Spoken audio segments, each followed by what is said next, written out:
Have you been wanting to lose weight and get healthy? Now's the perfect time to start Nutrisystem.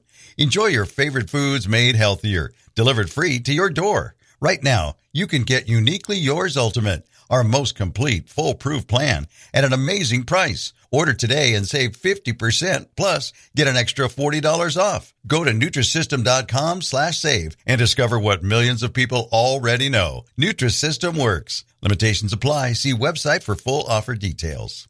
For the health coverage you need close to home, lean on Molina Healthcare.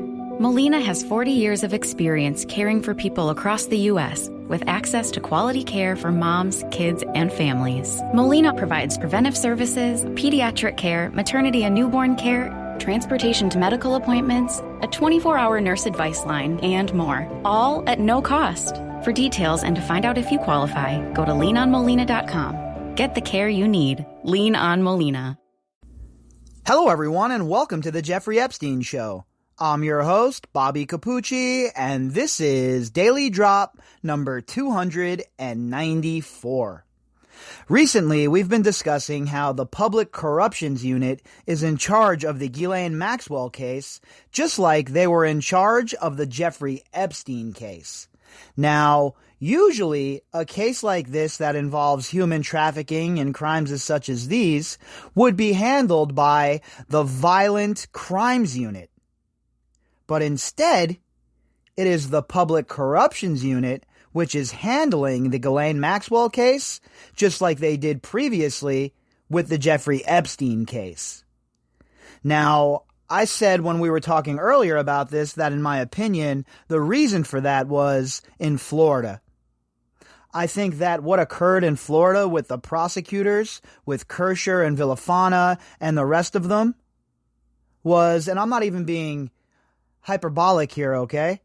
I believe it was criminal, their conduct, their behavior, what they did, the way they violated the rights of these survivors.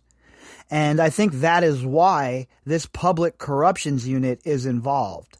Now, of course, there are other public figures who were caught up in Jeffrey Epstein's web. We know that, from Bill Clinton to Donald Trump to Steve Mnuchin to you name it. I mean, you go and look at the people he was donating to, and it'll make your eyes bulge out of your head.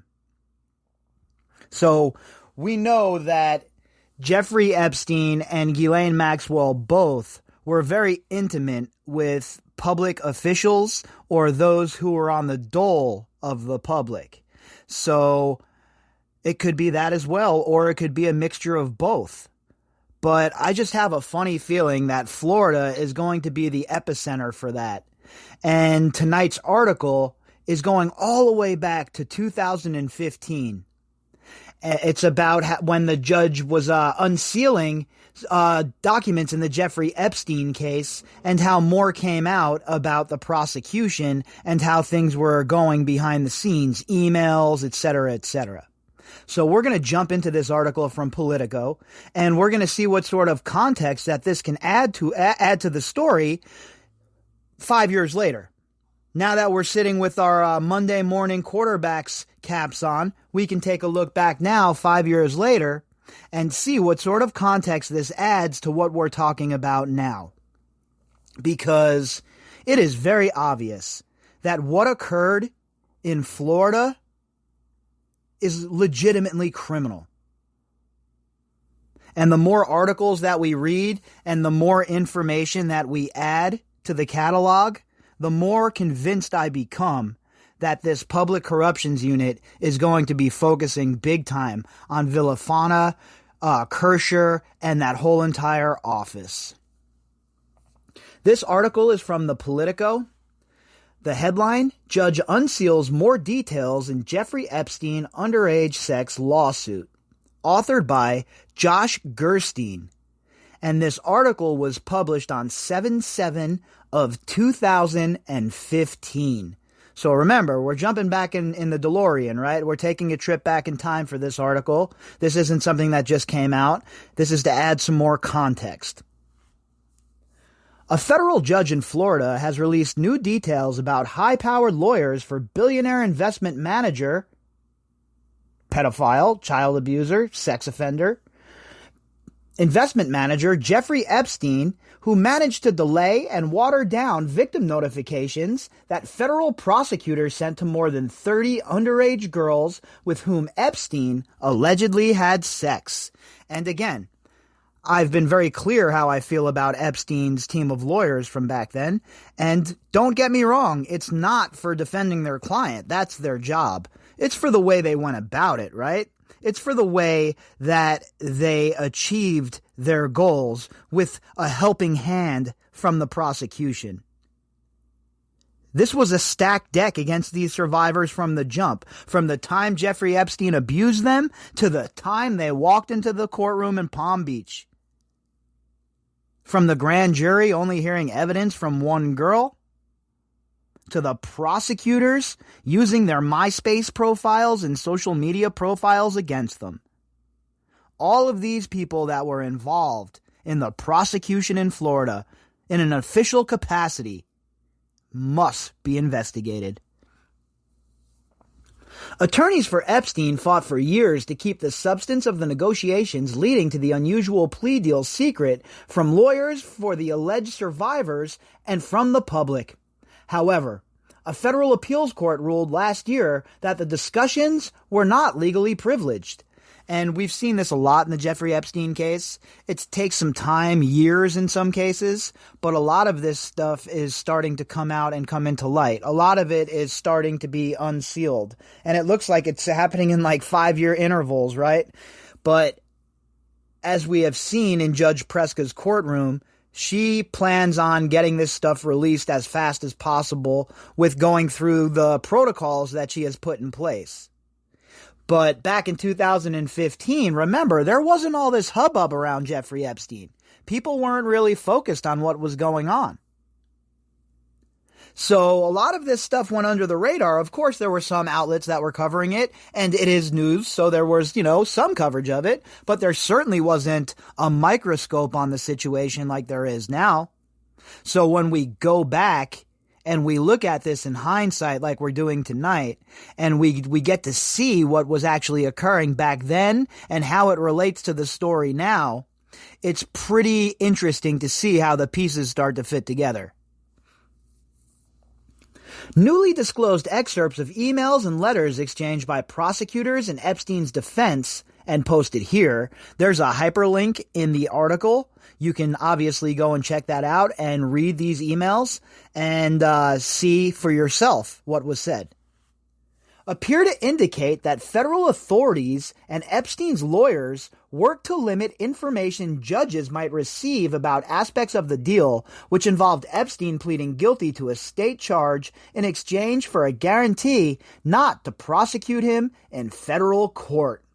So again, it goes to what I was talking about, what we've been talking about, what we all have known.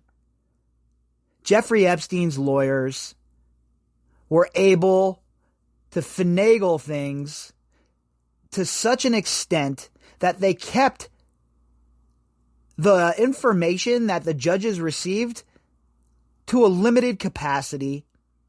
Epstein and his lawyers were able to finesse this situation, and they were able to get a plea deal that I haven't been able to find another plea deal like this. Known and unknown co-conspirators? Are you kidding me right now? Andy, who wasn't further identified in the filing, recommended that some of the time issues be addressed only in the state agreement so that it isn't obvious to the judge that we are trying to create federal jurisdiction for prison purposes. Assistant U.S. Attorney Marie Villafana wrote to Epstein lawyer Jay Lefkowitz in a September 19, 2007 email. So why is Marie Villafana writing to Epstein's lawyer Jay Lefkowitz about standard language regarding resolving all criminal liability and mention co-conspirators? But she'd prefer not to highlight other crimes, and she wants to make sure that the time issues are addressed and it's only a state agreement. And why is she even conducting these sorts of conversations with the people she's supposed to be prosecuting. What is she, part of the defense team? I will include our standard language regarding resolving all criminal liability, and I will mention co-conspirators. But I would prefer not to highlight for the judge all of the other crimes and all of the other persons that we could charge.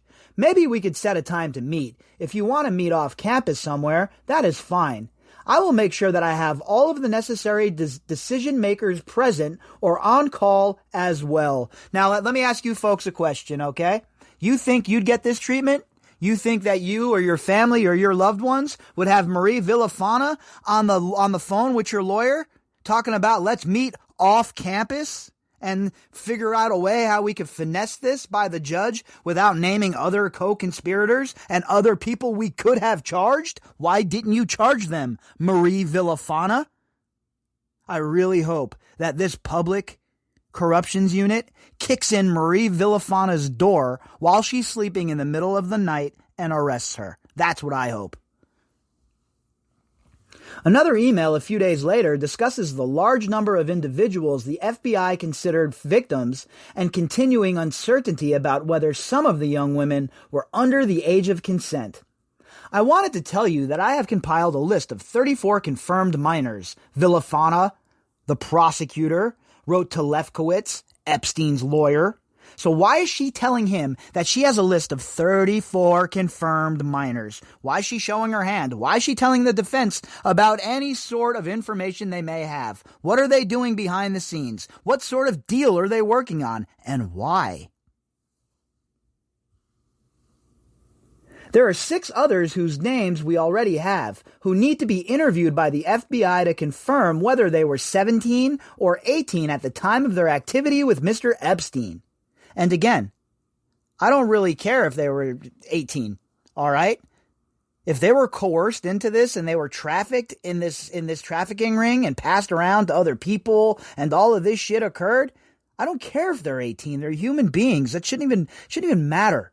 All right? Of course, crimes against minors are always the bottom of the barrel, lowest of the low. But what, are we just going to ignore if somebody was 18 or above, if they were trafficked by this guy? All these claims that are made need to be looked at. All of them need to be investigated. That is what I have always called for here on this podcast. Equal justice under the law. Equal for us, equal for them. Everybody gets their day in court. In a December 2007 letter, the prosecutor acknowledges some notifications of alleged victims, but says they were sent after the U.S. Attorney's Office signed the plea deal and halted for most of the women at the request of Epstein's lawyers. Must be nice. Must be nice. So they sign this draconian-ass plea deal agreement, right? They get this non-prosecution agreement on paper. After it's on paper, they get notifications from more victims after they've already signed the plea deal, and they get them halted for Epstein's lawyers. Do you think anybody else is getting that sort of treatment? You think El Chapo's lawyers got that treatment? El Chapo's people got that treatment? How about John Gotti? How about Gas Pipe Casso? Why would Jeffrey Epstein and Ghislaine Maxwell get such preferential treatment?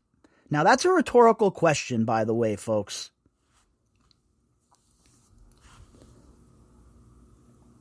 Three victims were notified shortly after the signing of the non-prosecution agreement of the general terms of that agreement, Villafana wrote, again to Lefkowitz. You raised objections to any victim notifications, and no further notifications were done. She's admitting right here in this article that they broke the Victims' Crimes Act. They didn't follow through on their end of the bargain of letting the survivors know what they were up to. They had to let every single one know, and they didn't do that. And instead, since Lefkowitz and Epstein's lawyers raised objections, they decided not to go further with any more notifications. All because they were asked by Epstein and his team of scummy-ass, smarmy, involved lawyers. After Epstein pleaded guilty in June 2008 to 2 state felony charges relating to prostitution, 2 women who claimed to have been victims of the money mogul filed suit against the federal government, claiming that prosecutors violated the Crime Rights Act by failing to consult with them about the plea deal, failing to disclose its terms, and failing to keep victims informed about important developments in the case. The suit asks that the non-prosecution deal be rescinded. And now, remember, this is the deal. This is what we've been talking about. That's in the 11th Circuit Court of Appeals. This is what they're looking at right now. And again, I think that there is a lot of trouble on the horizon for the prosecutor's office and those who were involved in getting Jeffrey Epstein this deal. I mean, just from the emails alone, folks, it's damning for Villafana and Krischer and the whole entire prosecutor's office in the state of Florida. Never mind the federal prosecutors that were involved.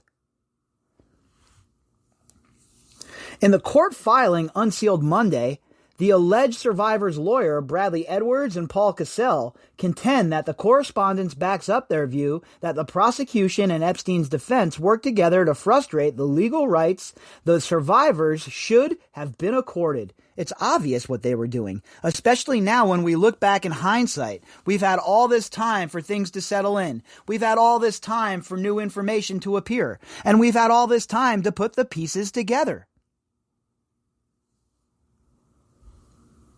The exchanges demonstrate that the survivors' allegations of a conspiracy between the government and Epstein's attorneys to conceal the existence of a broad, non-prosecution agreement are not mere speculation, but appear to be well supported, Edwards and Cassell wrote. They added that one email shows the parties negotiating to keep the judge in the dark about the full nature of the plea arrangement, as well as keeping the survivors, i.e. the girls, in the dark about the plea agreement until after Epstein's plea. It also shows the prosecutors setting up a meeting with the defense attorneys that would be off campus, i.e. outside the ordinary course of business. So why would they want to meet off campus? Why couldn't they just meet at the prosecutor's office? Why can't they sign and do whatever sort of deal that needs to be done there? Why do you have to meet somewhere else, somewhere where there's no surveillance, where nobody has a record of you coming and going? It looks shady as hell. And when you add it into what we've been dealing with these scumbags, I don't know about you, but I don't believe that they were just meeting off campus for a nice cup of coffee. Give me a break. Epstein's lawyers, who included at various times such heavyweights as former independent counsel Kenneth Starr and Harvard law professor Alan, I kept my underpants on Dershowitz, argued that the law did not require federal prosecutors to make any notifications because the women were not victims of any crime being charged in a federal court. Again, this is what I talk about and why I get so fired up. The loopholes have to go. These guys never get off because they're innocent. They get off because there are loopholes for them to navigate. And these same very loopholes are the ones that are put into place and onto the books by their buddies that they're rubbing elbows with at the golf club. See the problem here yet, folks? And you see why it's so crucial that in your local elections, you send people to Washington, D.C., that are not scummy? Epstein was ultimately sentenced to 18 months in jail on the state charges. He served 13 before being released. While Judge Kenneth Mara made more information about the episode public Monday, he also dealt a setback to the women and attorneys pursuing the victims' rights suit. Mara turned down the bulk of their requests for the U.S. Attorney's Office's internal files and memos about the case. In his new ruling, posted here, there's a hyperlink for you to follow, the judge said most of that material included draft federal indictments should remain confidential as attorneys work product or secret grand jury material. However, Mara said the alleged survivors were entitled to a few documents that appeared to have been shared with Epstein's defense team or were largely factual in nature. Now, remember, this stuff has all been sent to the 11th Circuit Court.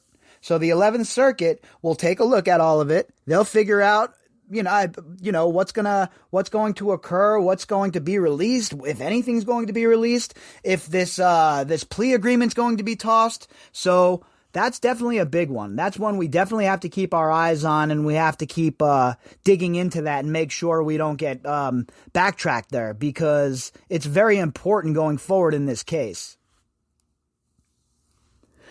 A spokeswoman for the U.S. Attorney's Office in Southern Florida declined to comment on the ruling and the newly unsealed plea details.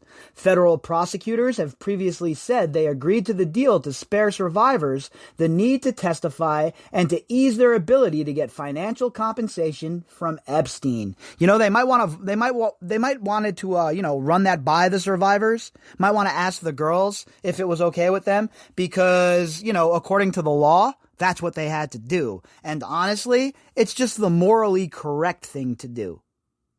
If I was prosecuting a case like this, there's zero chance I wouldn't be in contact with the people who were abused by this man, to be on the same wavelength with their lawyers. And if I think that I could get a prosecution and go for the gusto and put this son of a bitch away for the rest of his life, you better damn well believe that is where I'd be going. Not this little shitty-ass 18-month, 13-month served state sentence. What a bunch of garbage. A lawyer for Epstein, Roy Black, did not respond to a message seeking comment. Epstein's prosecution and the legal morass in which he is still enmeshed have attracted unusual notoriety because of his wealth as well as his ties to well-known politicians, professors, and celebrities. Earlier this year, a woman seeking to join the victims' rights suit and identified as Jane Doe 3, we know who that is now, alleged in court papers that she was kept as a sex slave by Epstein and forced to have sex with prominent men, including Dershowitz and Britain's Prince Andrew. Both men flatly denied the allegations. In April, Mara struck the lurid claims from the court record and denied Jane Doe number 3's request to join the lawsuit. Republicans and conservatives have also taken a keen interest in President Bill Clinton's connections to Epstein, hoping to make trouble for former Secretary of State Hillary Clinton's presidential bid. Press reports have noted that Bill Clinton, as well as actors Kevin Spacey and Chris Tucker, used Epstein's private 727 to travel to Africa in 2002 for a Clinton Foundation tour of AIDS fighting and developmental work. Flight logs filed in connection with another lawsuit show at least 10 journeys by Clinton on Epstein's planes. And now remember, Clinton said he was only on the plane 4 times. I only been on it 4 times. What are you talking about? Blah, blah, blah. And even all the way back here in 2015. In Politico, they're talking about at least 10 journeys. And the author is not wrong here. There has always been a political edge to this. Both sides trying to use it as a hatchet job to try and score political points for their side, when in reality, as I've been saying for quite some time now, there are no sides to this, folks. All we have here are a bunch of scumbag elites who don't care about any of us. Never mind these girls and other girls who are exposed to their nonsense.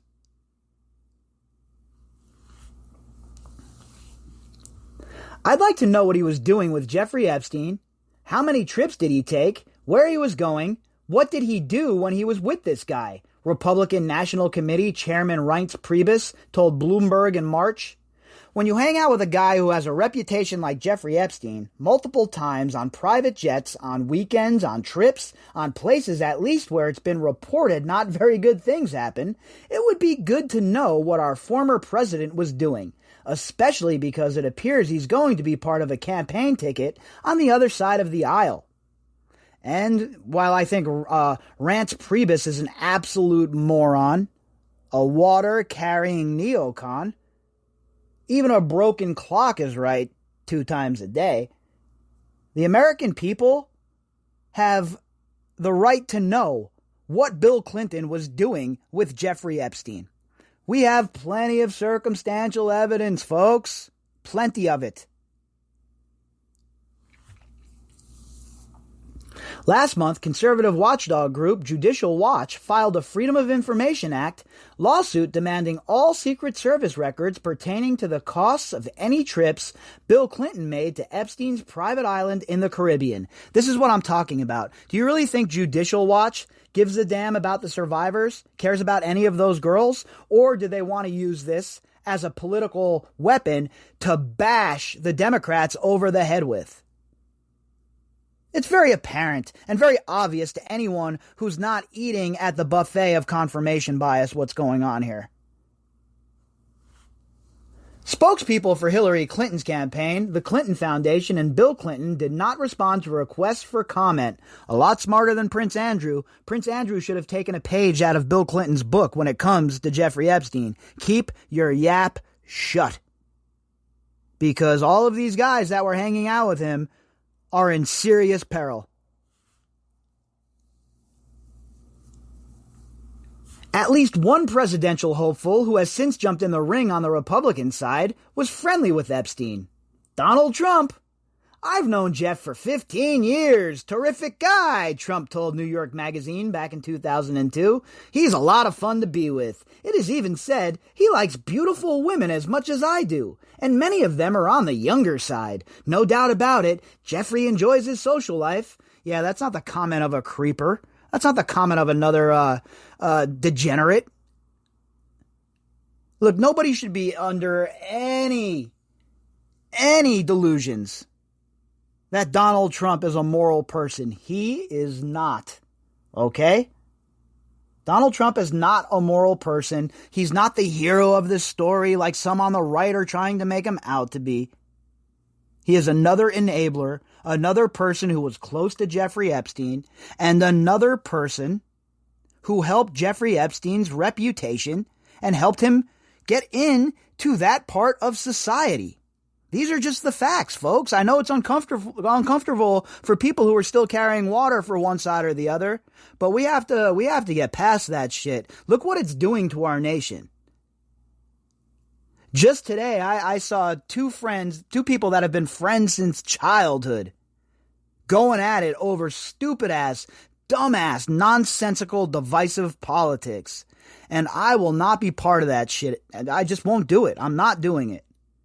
For the past year, I've been seeing how things have turned, and it's disturbing to me. It's very disturbing that we can no longer have proper conversations. The whole point of politics, of détente, is to talk with people you don't agree with. And if we've gotten to a point where that's not going to happen, then I don't even know what to say. We're finished as a society if that's the case, and we're looking at a lot of pain coming down the pipe.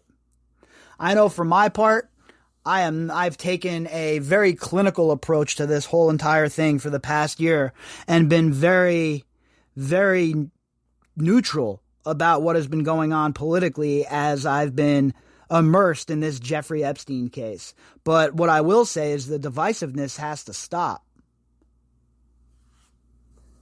A Trump associate said Tuesday that Trump wasn't aware of any wrongdoing, that he and Epstein were not particularly close, and he was a member of Trump's clubs where he would visit with women and business associates, but there was no formal relationship, the source close to Trump said. And again, Trump, just like the rest of them, just like with Bill Clinton, it's bullshit, dude. Just own it. Own that you guys were homies. Come forward and talk about what you know. Now, I will say that Trump spoke to Bradley Edwards back in the day when Bradley Edwards was conducting his investigation. But that, okay, that's great, that's good, it's a good step, no doubt about it. But wishing Ghislaine Maxwell well, and it's just been one misstep after the other when it comes to Epstein with Trump. So I don't know how anyone on the right can try and use Jeffrey Epstein as a cudgel to beat people on the left, and people on the left don't think I've forgotten about you, because guess what? You most certainly can't use this as a weapon against Donald Trump and his people either. Because guess what, folks? There's enough scumbaggery on both sides to go around. And the sooner we accept that, the sooner we'll be to getting to a point where we all understand that these people who have chosen to become career politicians are the real problem behind the scenes. They're the ones that write these laws.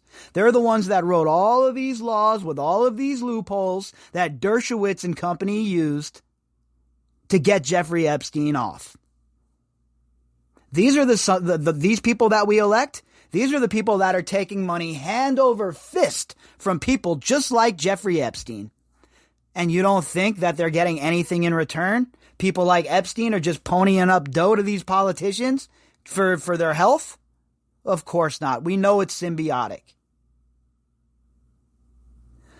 We have to make sure that the people who are writing these laws understand that the people, the populace, the citizens are no longer going to accept the brazen display of this two-tier justice system that we have seen used countless times against people who do not have means by people who are so-called elite. It has to stop. One justice system for everybody. That needs to be the goal.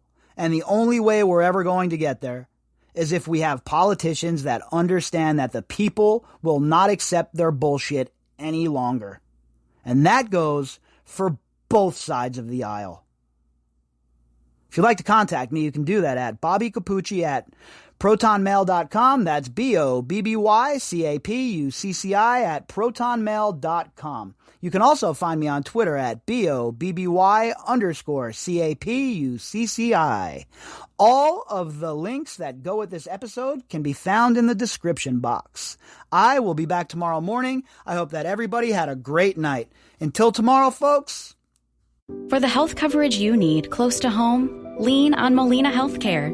Molina has 40 years of experience caring for people across the U.S. with access to quality care for moms, kids, and families. Molina provides preventive services, pediatric care, maternity and newborn care, transportation to medical appointments, a 24-hour nurse advice line, and more, all at no cost. For details and to find out if you qualify, go to leanonmolina.com. Get the care you need. Lean on Molina.